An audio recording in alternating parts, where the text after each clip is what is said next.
नमस्कार मित्रांनो, या व्हिडिओतून मी तुम्हाला चोंडा प्रकल्पच्या तिथला निसर्गरम्य परिसर मी दाखवणार आहे आणि माझ्यासोबत बांबेरे सर, देसले सर आणि मी असा तिघ जण प्रवास सध्या करत आहोत आणि पुढे आमचे काही मित्र कंपनी भेटणार आहे। तर चोंडा प्रकल्पला जर कसं जायचं तर शहापूर आहे। शहापूरपासून उजव्या साईडला वळल्यानंतर 40 ते 42 किलोमीटर अंतरावर चोंडा प्रकल्प आहे आणि तिथे काय आहे तर मला थोडक्यात बांबेरे सर 2 शब्द बोलतात। सर काय आहे तिथे नेमकं याला? सर तिथे विद्युत निर्मिती प्रकल्प आहे। नगर जिल्ह्यातून ठाणे जिल्ह्यामध्ये पाणी उडवलं आहे आणि ते पाणी पुन्हा रिटर्न त्या नगर जिल्ह्यातील डॅम मध्ये घेतलेलं आहे, घाटघर या ठिकाणी। आणि अशा पद्धतीने तिथे पाण्याचा वापर करून ते पाणी पुन्हा त्या ठिकाणी नेलेलं आहे विद्युत निर्मिती करून। आणि मग ती वीज महाराष्ट्रभर संपूर्ण उद्योगधंद्यांसाठी तिचा पुरवठा होत आहे। ठीक आहे, धन्यवाद सर। या व्हिडिओतून आपण बघा काही माहिती, जी भौगोलिक माहिती आहे ती मिळत आहे आणि इथे देसले सर यांची सासरवाडी सुद्धा जवळ आहे, त्याच्यामुळे जाता जाता आम्ही लांबून पाहू शकतो। हा आहे चोंडा प्रकल्पाकडे जाणारा रस्ता। देसले सर, हे कोणतं गाव आलेलं आहे? डोळखांब या ठिकाणी आता आमची गाडी येत आहे आणि डोळखांबच्या पुढे नंतर धबधबा सुद्धा या ठिकाणी आहे असं समजलेलं आहे। जो चोंडा प्रकल्प आहे तिथं हे बघू शकता। या ठिकाणी किती निसर्गरम्य वातावरण जाताना पाहायला मिळते। शहापूर तालुक्यामध्ये आहे, हे ठाणे जिल्ह्यामध्येच पाहायला मिळू शकते आणि इतर जिल्ह्यात आहे, परंतु शहापूर तालुक्यातील मी तुम्हाला हे निसर्गरम्य दृश्य या व्हिडिओतून दाखवत आहे। आणि आम्ही आता सध्या चाललो आहोत चोंडा प्रकल्प। असा वळणाचा घाटाचा रस्ता आता इथं सुरू होत आहे। आता हे सर देसले सर, कोणतं गाव लागलं होतं आता पहिलं आताचं गेलेलं? साकुर्ली गावानंतर आता इथं घाट रस्ता चालू आहे, बघू शकता।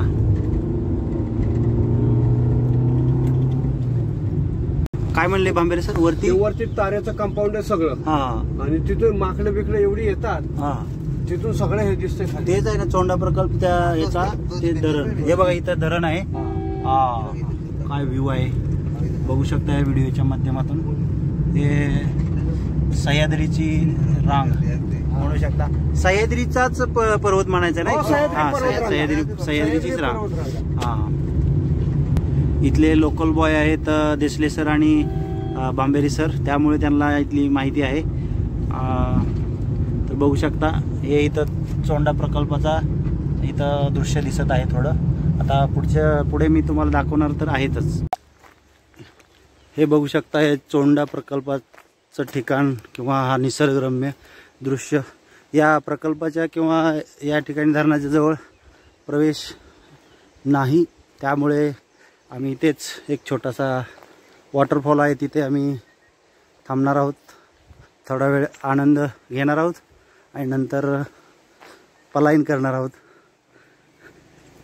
हे सह्याद्रीची रांग सर्वात उंच इथे तर मला असा रांग दिसते, त्यापैकी हा एक डोंगर आहे।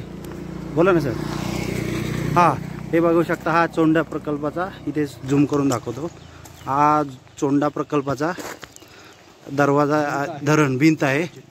तिथं विद्युत निर्मिती या ठिकाणी होते। सर बांबेरे सर, काय बोलले तुम्ही? म्हणजे वरून कुठून पाणी येत आहे? बघा बांबेरे सर थोडी माहिती देत आहेत। या ठिकाणी वरून अकोले तालुका, अहमदनगर जिल्हा, तेथील घाटघर गाव आहे, शेवटच्या टोकाला अगदी ठाणे जिल्ह्याच्या। त्या उंचावरून खाली इकडे ठाणे जिल्ह्यामध्ये म्हणजे जे चोंडा गाव आहे त्या ठिकाणी हे पाणी आणलेलं आहे आणि तिथे वीज निर्मिती करून ते पाणी पुन्हा वरती घाटघर या ठिकाणी असलेल्या धरणामध्ये ते पाणी सोडलेलं आहे। तर अशा प्रकारे हे अतिशय सुंदर आणि नयनरम्य ठिकाण आहे। सर्वांनी इथे येऊन या परिसरामध्ये आपण भेट देऊन या निसर्गाचा नयनरम्य आनंद लुटावा अशी सरांच्या ब्लॉगवरून मी आपल्याला सर्वांना विनंती करतो। धन्यवाद सर. ओके. हे बघू शकता, खूप सुंदर असं नयनरम्य दृश्य बघू शकता इकडे आहे. आणि इथं विद्युत निर्मिती केली जाते आणि ती आपल्या महाराष्ट्राला पुरवली जाते. असा एक बघू शकता डोंगर रांग सय्यद. आता मी सुद्धा या व्हिडिओमध्ये थोडं हाय करतो. मी सुद्धा आलेलो आहे प्रत्यक्ष. बांबेरे सर आहेत, इतर मित्र कंपनी आहे.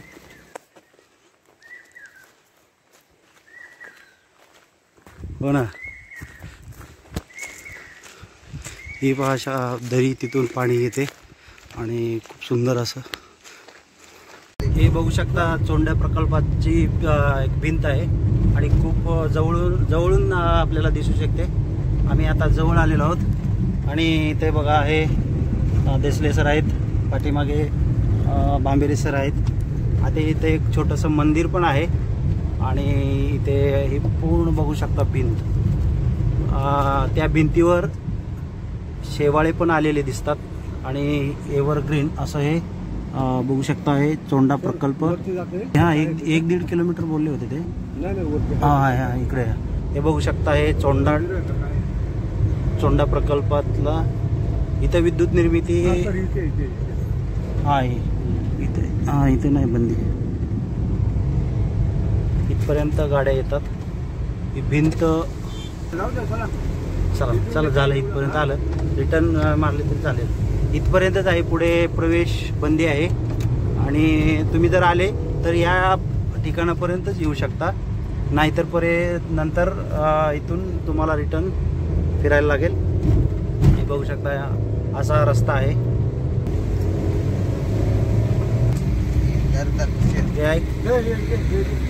घाटघर जलविद्युत प्रकल्प. बघा, याला नाव खरं तर पाहू शकता तुम्ही, घाटघर जलविद्युत प्रकल्प आहे आणि ते बंद आहे. निम्न धरण सन 2006. हे बघा भरलेलंच आहे धरण आणि इथून पुढे खाली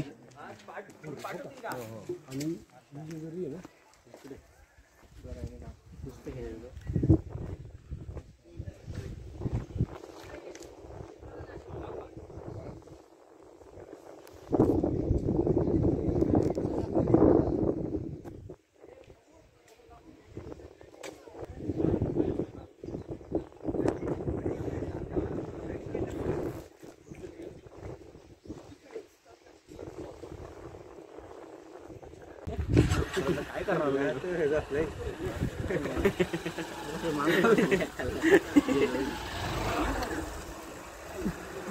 याच प्रकल्पाच्या खाली एक धबधबा छोटासा आहे, वॉटरफॉल आहे. चोंडा प्रकल्प किंवा घाटघर प्रकल्पाच्याच खाली नियर इथं एक छोटासा असा वॉटरफॉल आहे. बघू शकता तुम्ही याचा आवाज, मस्त आवाज पण येतो. तुम्ही लक्ष देऊन थोडा वेळ ऐका. खळखळणारं पाणी बघू शकता.